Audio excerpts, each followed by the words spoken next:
Dr. Anwar, dear friends, first of all, let me say it's wonderful to be back in the UAE and Manoj, particularly at this event, which I know you have done so much to build up. I understand that I have to briefly describe the state of the world so that we can then set up an interesting conversation with Dr. Anwar. So let me share my thoughts both about how the world looks to us, as well as where the relationship with the UAE fits into in that world.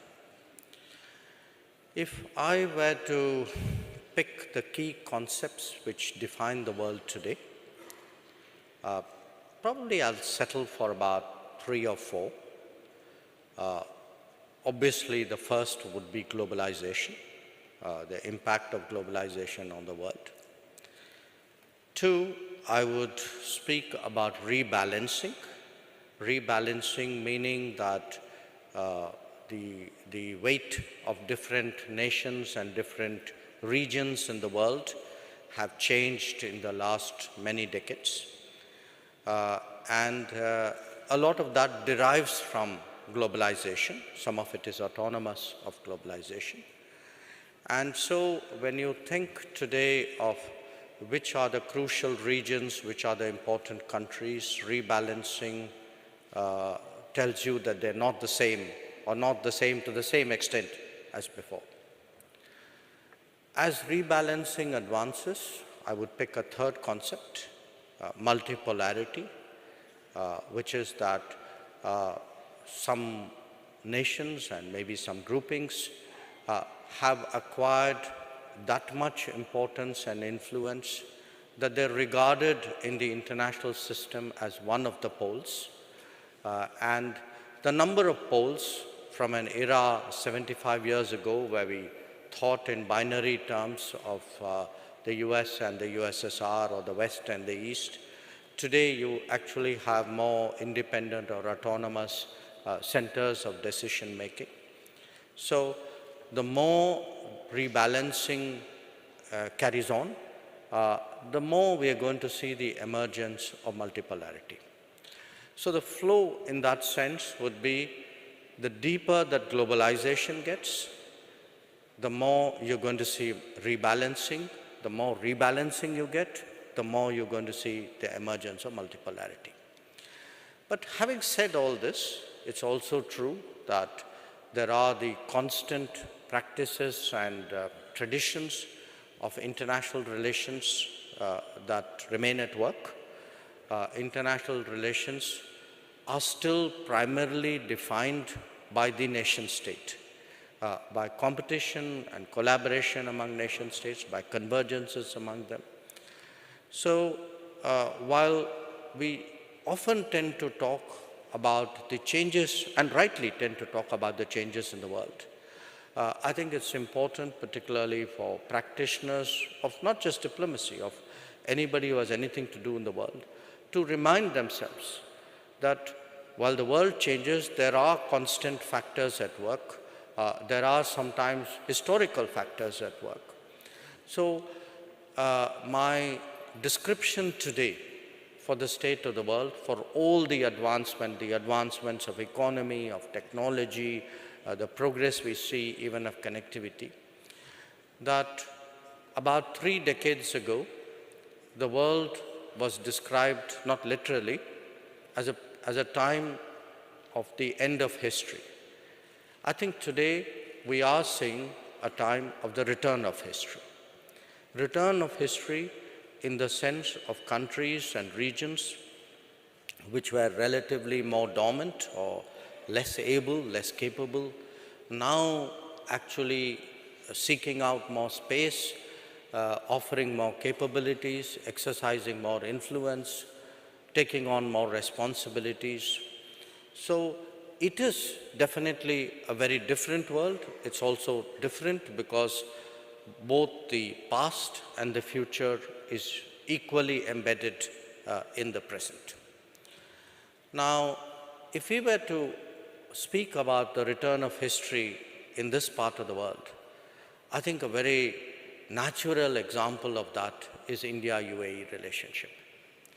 Because if you look at our ties, in fact, are ties which are defined by the monsoon, by the most basic forms of mobility when people waited for wind behind their back to take them to where they wanted to do business. And it isn't just that we have a tradition. In that tradition, there are actually centuries of comfort that if you look at the ability of India and the UAE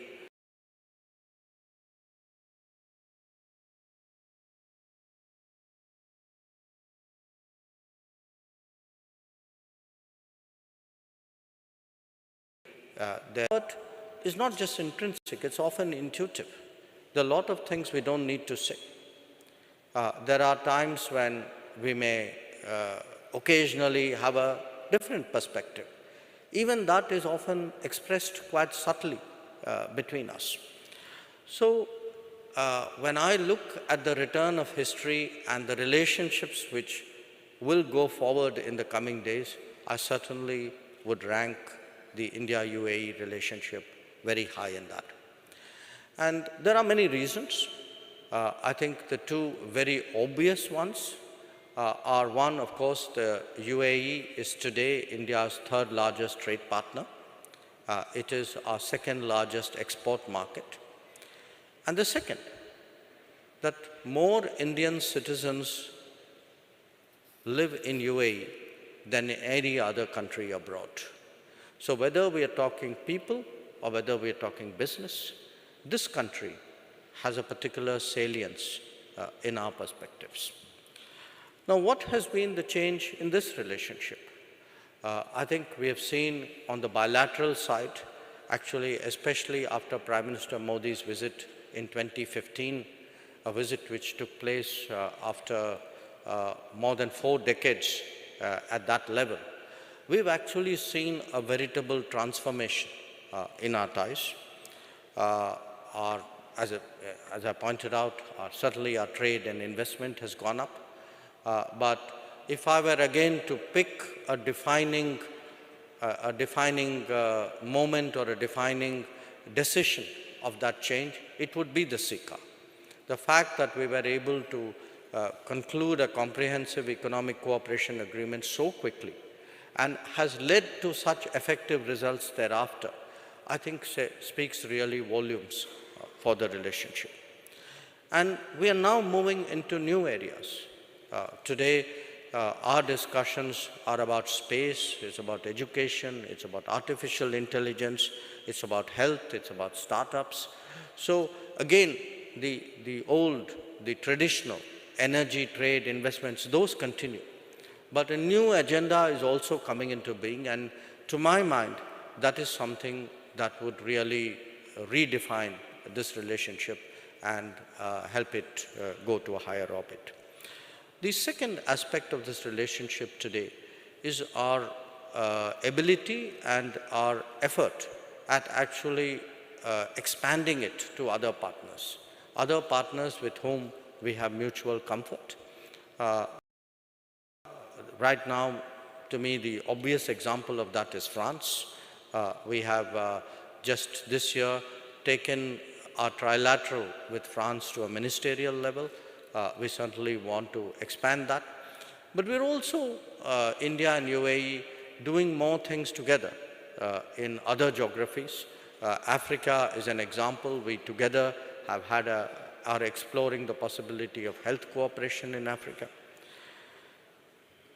And then, if I were to sort of go a little bit broader in the canvas, I would cite to you the establishment of the I2U2 mechanism between India, Israel, UAE, and the United States as yet another example of how our changed relationship, India and UAE, is now beginning to have a broader ripple impact. The fact that it is fitting into actually transformations which are independently underway in this region and often helping to take the direction of the transformation forward. So the picture I see today of India and UAE is really of two countries, very comfortable, who've known each other a long time, but who've rediscovered, in a sense, the relationship in the last decade, and who want to use the relationship today in a changing world, not just to survive in a changing world, but to shape a changing world. So it is in many ways a very ambitious relationship because it's not limited really by its bilateral possibilities. It's certainly today having a regional impact, but I'm very confident that as we get deeper into the relationship, it will also make itself felt at the global level. So once again, I want to say I'm really delighted to be with all of you this morning. I wanted to set a tone, not because everybody wants to necessarily start a conference optimistically, they should, but I wanted to set a tone because as someone who, along with Dr. Anwar, we have been witnesses to this transformation of this relationship from inside the room. So I want to share with you that confidence, that sense of confidence inside the room about where this relationship is going, and I hope that at the rest of the conference, you will be able to build on that sentiment. Thank you very much.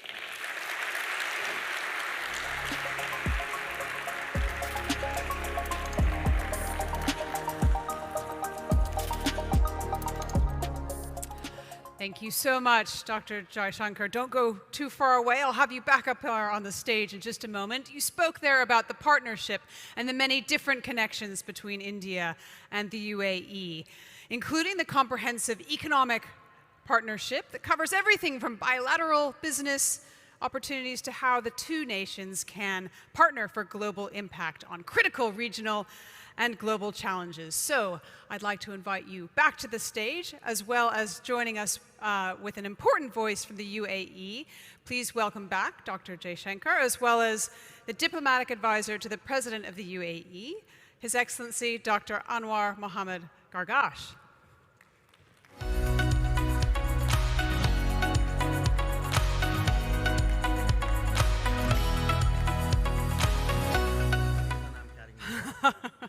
Welcome. You can sit just here. I thought you were going to come in the middle, no? No, I'll sit here. I've been instructed to sit over here.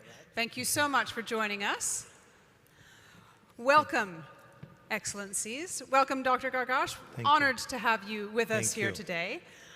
So I'd love to begin by asking you to expand on something that you wrote on Twitter the other day, that the Western system of values is not necessarily synonymous with human values, and that the history of mankind is based on the multiplicity of civilizations and cultures. I'd love to hear how that applies to our present challenges.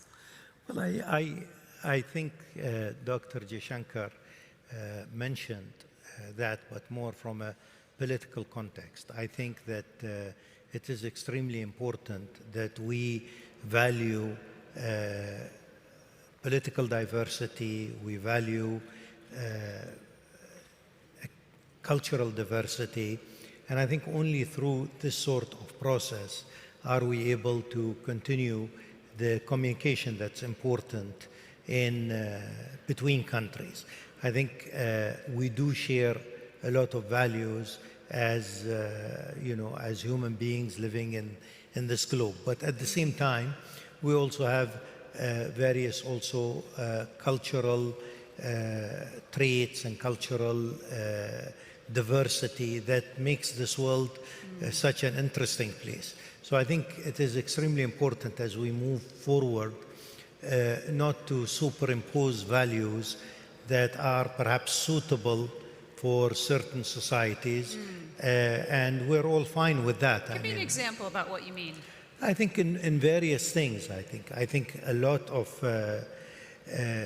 values about, for example, dividing the world into democratic states and authoritarian states. I think this is a binary view that just doesn't work. because really there are so many shades of gray between this end of the spectrum and that end of spectrum. I think if you accept the concept of respecting diversity, then really that acceptance of diversity really cascades down to everything that you look into. So it's not a single example here, but really it's a call for the world not to look at issues and look at areas of interest in a binary view. Interesting.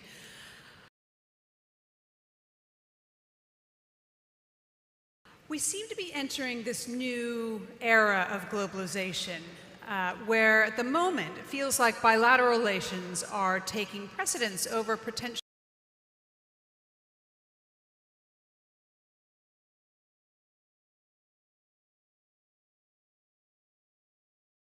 multilateral. Let me put it this way. You know, we saw a certain kind of globalization acquire a great deal of momentum, probably from the mid-90s till about 5 years ago, 7 years ago. A lot of it was propelled economically. It was facilitated by technology, very driven by investment. But it also created exactly the point which Dr. Anwar mentioned, a kind of globalization ideology. Ideology that there is one globalization and there's one truth, one narrative, and a certain narrow set of people who will define what is right and what is wrong. And what happened was very interesting. Within societies, because globalization produced inequalities within societies.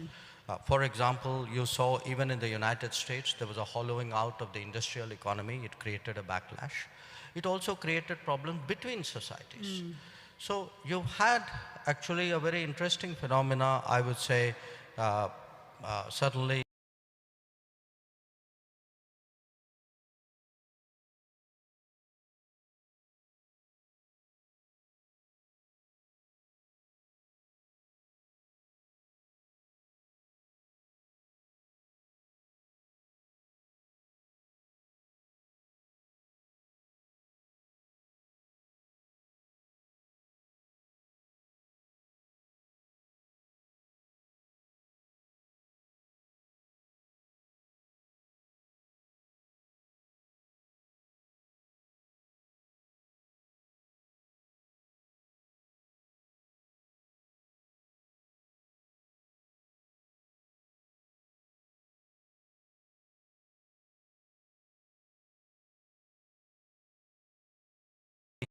argumentation in the world about globalization. I think it's right now, one of the most important debates. And you know, when I spoke initially about rebalancing, we've seen political rebalancing. Many more states express political views. We've seen economic rebalancing. The GDP's share of global economy has changed. But to my mind, one of the toughest disputations we are now entering is really cultural rebalancing, which is who gets to define what is right and what is wrong, what is normal and what is not, what is correct and what is not. And I think today that's a very, very big issue in international relations. Interesting. Dr. Anwar, I'd love you to give your view on this idea of bilateral relations versus a multilateral approach. Do you see that? Well, again, I think we can speak about, and this is also perhaps, a reductionism, so to speak. But we can speak about bilateralism, multilateralism, or we can speak also about a smaller multilateralism, which is also proving very effective today. I think bilateral relations usually are easier to manage or more difficult to manage, depending the trajectory that you are actually going on.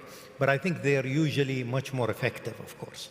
But they're not a replacement for multilateralism, because there are many issues, and I think climate is a good example where it just cannot be dealt with bilaterally. But I think more and more, and I think here in things that we are doing with India, you can see that in some of the smaller relationships, and then you see this in the I2U2 as an example, you have the potential of agility and at the same time of effectiveness, because you are not trying to move 30 states or 50 states or whatever, but you have more or less a much smaller number of states that have a certain common interest in a certain area. So I think every successful foreign policy has to work on all these different levels, because each level actually has its pros and cons. You know, if I could just add to that, I mean, if I take India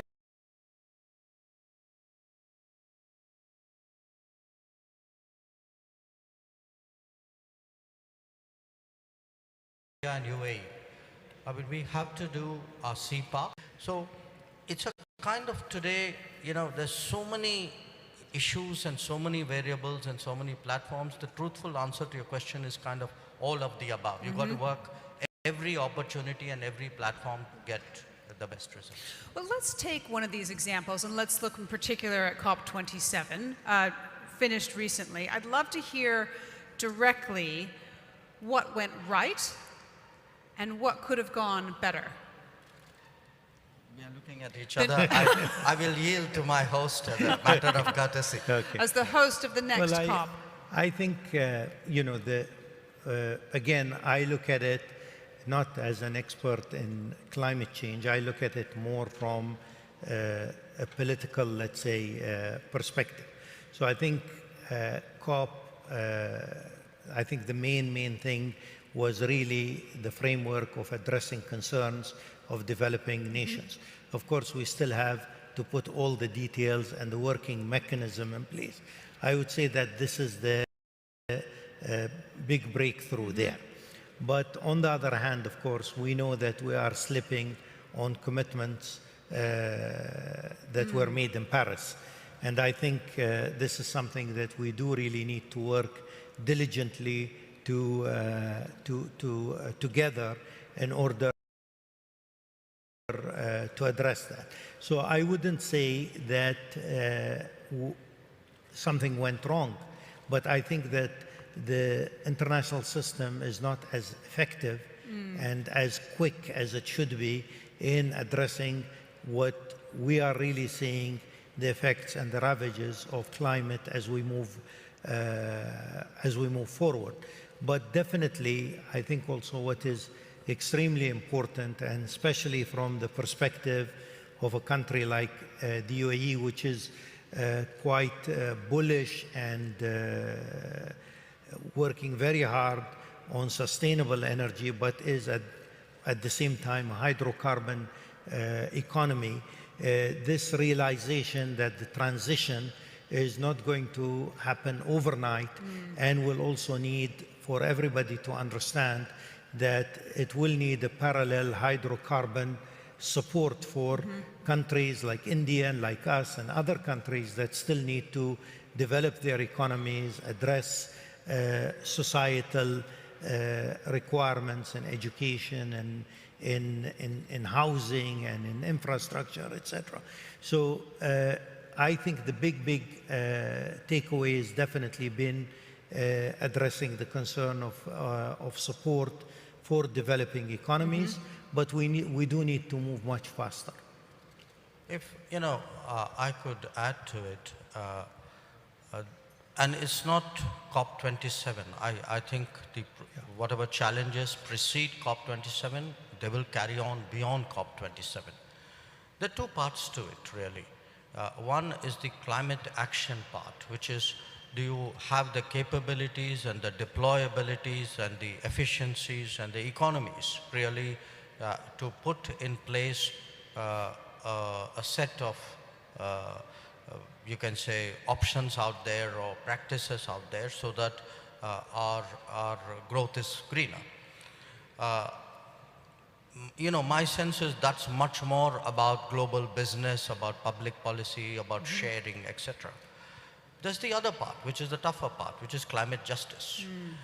And the climate justice part is that the promises which have been made to the developing world, essentially it's like those who are occupying carbon space have kept promising that they would help others. And frankly, they've kept shortchanging the world. And they come up every COP with some, some new argument, some evasion, something which keeps kicking the can down the road. So the real problem you're facing today is that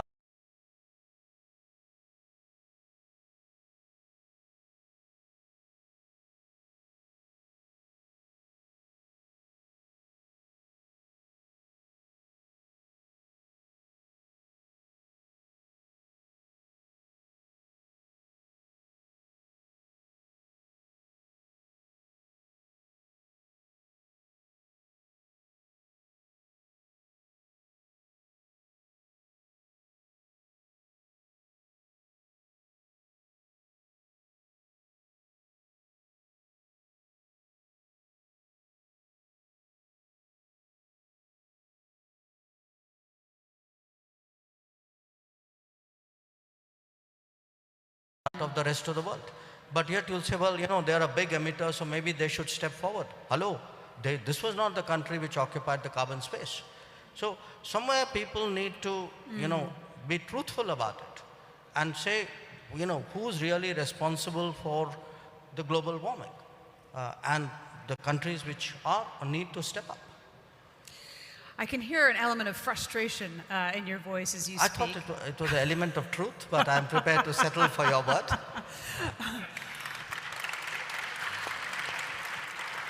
So what should we be doing differently? And how can we move forward? Because as you say, it's happened year after year, COP after COP.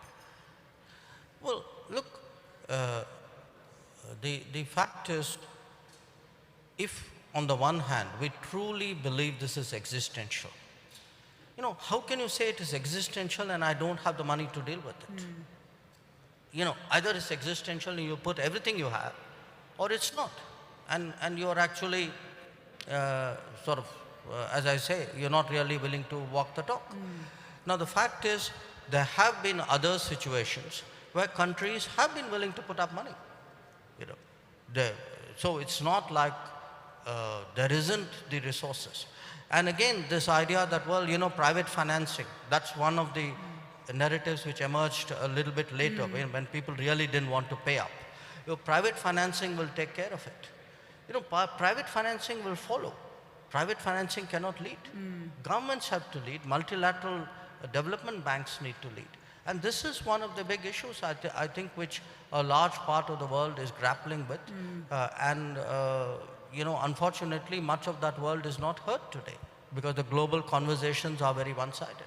There did seem to be some movement around the idea of reforming the Bretton Woods institutions, and that seemed to come during the conversation. Would you say that that's true? Were you heartened by that? I would say it's something which needs to be done. I would defer to Dr. Anwar here. I'm not, let me put it politely. I think there's a lot of hard work ahead of us. Yeah. Right? What would you add? Definitely. So one of your colleagues, Dr. Anwar, said that the world's failure to invest enough in fossil fuels before cleaner alternatives can fully meet today's energy needs is a recipe for disaster. So what should we be doing differently now? Well, I think there's several things that need to be done. I think first of all is we need to work collectively. This is not a national issue, it's a global crisis. So continuing to work quickly, collectively is extremely important. I think at the same time, we need to move faster also. And I think part of it also is the climate justice that Dr. Jaishankar just spoke about. I think that is essential because various countries, you can't tell them because of climate, you can't also at the same time not develop the infrastructure, the sort of social mobility, economic mobility of your population because you missed the boat. I think this is totally unacceptable in various ways. I think from our emphasis, we have been trying to also be realistic, while seeing that while we are all focused on sustainable energy, taking a larger part in the energy mix, we also understand, and I think this has been very clear in the last year or so, that there's a lot of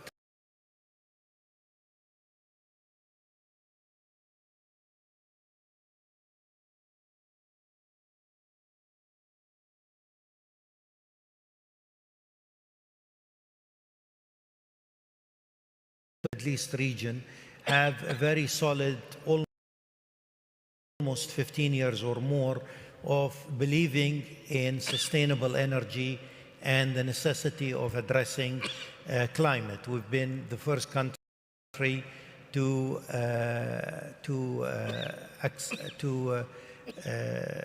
buy into the Paris Accords. We have been at the same time we have been also at the same time the first country with the net zero results. We have invested heavily in solar. We have invested heavily in solar. We have various investments that show our trust in this course that we are taking. And we're, of course, looking forward to COP28.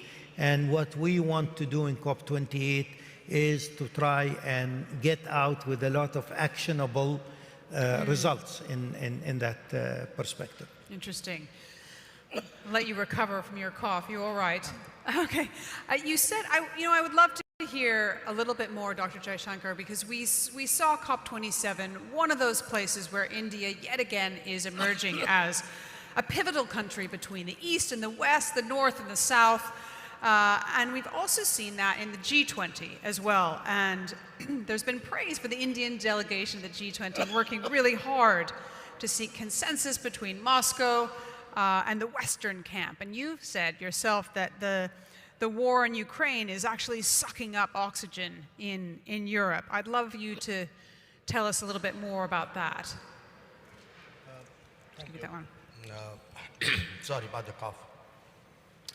Well, look, I think we have two big divides today. One, you could say, is a kind of East-West divide, centering around Ukraine. One is a North-South divide, centering around development. And Ukraine is also having an impact on development. So I do believe a country like India can play that bridging role, not alone. I think a UAE, for example, can, in a sense, has also been doing some of it. So would some other countries. But there is the need today to bridge. That's. Do you want to add to that, Dr. Anwar? Yes, I think we all want to see a quick end to the conflict in Ukraine. And we all believe also that this conflict will not end except politically and through a political process. I think it is in our interest to make sure that there is a political process that ends this conflict. But I think also that, at least from the UAE's perspective, I think our position on the conflict in Ukraine has been a very principled position. I think from as a country our size in this region, I think we don't accept that conflict is resolved through military means, and at the same time we think that in this international system, sovereignty has to be protected and sovereignty has to be respected. But while we're saying that, the devices that need to be used are political devices. It should be political process that will resolve this. It should be a political process that will ensure that conditions following the end of conflict in Ukraine are not the sort of conditions that will bring about another conflict in a few years. I think only a political process is able to do that, to address the Ukraine issue, but at the same time ensure that grievances do not bring about another conflict out of the way that this thing has been resolved. So let's talk a little bit more about technology. You've both Yes. mentioned the partnership between the UAE and India. Dr. Jaishankar, you've said recently that the rise of India will be deeply linked to the rise of Indian technology. And it is a tried and tested tool for spurring economic improvement. But technology nationalism can also be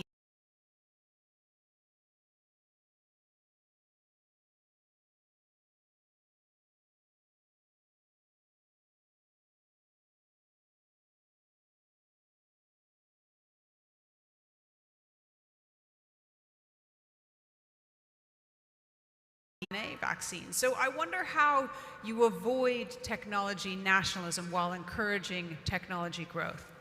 Well, again, I think the UAE has benefited from globalization and has benefited from a world that has been more of an open, competitive, trading and ideas actually platform.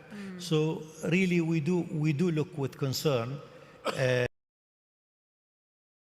at the sort of technology nationalism that you have spoken about. But we understand that at the root of these concerns is political issues. These are not, at the root, are not technological issues. They are national security issues, political issues, and I think we need to accept that while this sort of tension is in the international system, there will be a ripple effect. There will be a ripple effect on how we trade, there will be a ripple effect on how we invest, there will be a ripple effect on how we sort of work in technology, collaborating rather than always competing. This is a sort of world that we are moving into, following the sort of naivete of the early globalism. It's not a good place to be in, to be honest, but I think at the same time, there are political reasons, there are national security reasons. I think for us, a country our size, in our region, this is a tougher world to navigate.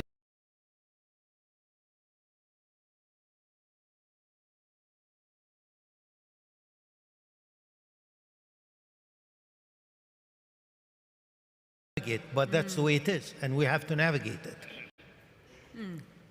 Look, it's natural technology would be nationally used.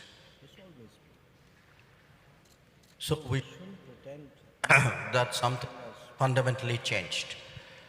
Oh, everything has fundamentally changed. There will be national competitions based on technological capabilities. Different nations, different groupings of nations asserting their influence or dominance or whatever you call it. That's for real. That's the part which I said, the constant competition among nations. But there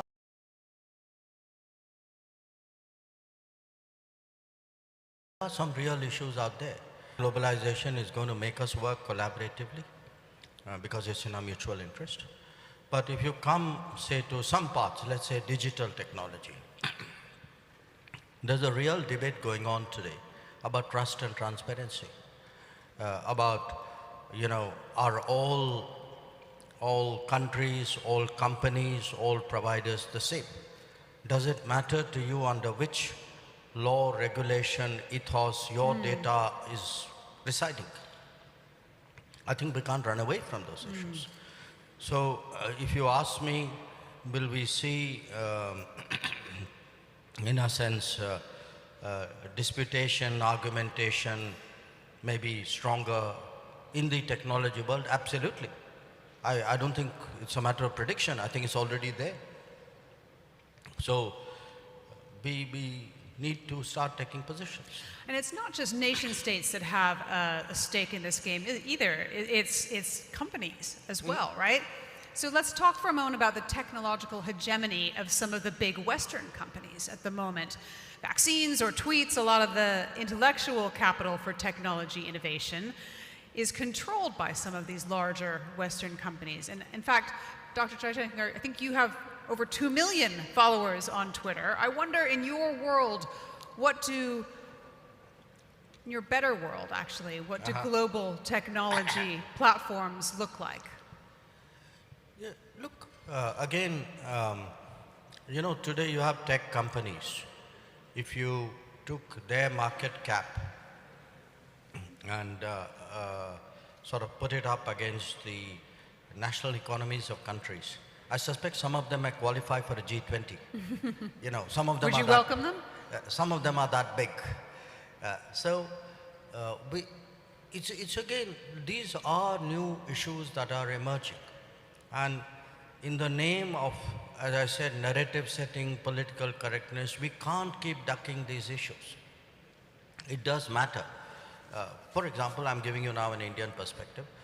You know, do tech companies have the same rules when it comes to cooperating on, say, national security matters? You know, which countries would they respond to, which governments would they respond to, which would they not?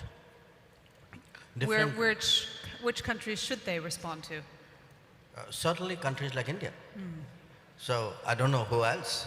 I presume they will respond to countries in there. But, you know, what is there, everything else, I'm not saying everything in the world should be regulated, but there are accepted norms and practices and sort of operating ethos. So if really you have big enterprises which have monetized data through their particular models, in the name of, shall I say, freedom, would you leave them completely to decide what they should be doing once they've reached that stage? I mean, there are some live controversies going on. I mean, I'm not getting into that, but you know that and I know that. So the idea that somewhere tech is neutral geopolitically, tech is neutral within societies, it's not true. They've not been. Think about it. What does this look like from your perspective, Dr. Anwar? Well, again, as I said, I mean, technology, number one, is a great wealth creator. I mean, huge wealth for countries, for companies, is being created for technology. I think at the same time, technology provides developmental leaps. Many countries, through technology, can actually create a 5 or 10-year leap because they are big on AI or big on this or that. So I think it's definitely not neutral, as Dr. Jaishankar said. I think from our perspective, I think what is important, the UAE, for example, this year, for the first time, hit or is hitting $500 billion in GDP. So we really understand this is our first time that we do hit this number, and for a country our size to have a GDP that size is quite extraordinary. But I think we understand also that to continue this sort of development, we need to invest in technology, we need to partner in technology and to navigate our way right now, along as what you were saying is more technology nationalism. But I think that's the way things are, and then we need to deal with it. If I could just, in a sense, build further on what both of us said. Given the centrality of technology to our existence, to our businesses, to our progress, we are going to need to factor it in more and more, both in governance and in international relations. So again, I'm giving you the data side of it as an easy example. I think a lot of societies, I certainly would speak for mine, today feel the need to be comfortable about trusted providers when it comes to an area like telecom. Okay. Similarly, there would be countries who would worry about cross-border data flows. You know, who's handling it? Now, companies are obviously crucial, but all companies, you know, and all destinations and all societies are not the same. So we have to, you know, we can't make it a kind of a theology that, you know, companies are safe and the problem is with the countries. Companies are part of a country. I mean, countries don't run businesses, or at least most of them don't, some do. So I think we are entering this domain where, if I were to say the next 10 years, the big arguments and the big maneuverings are going to be around technology.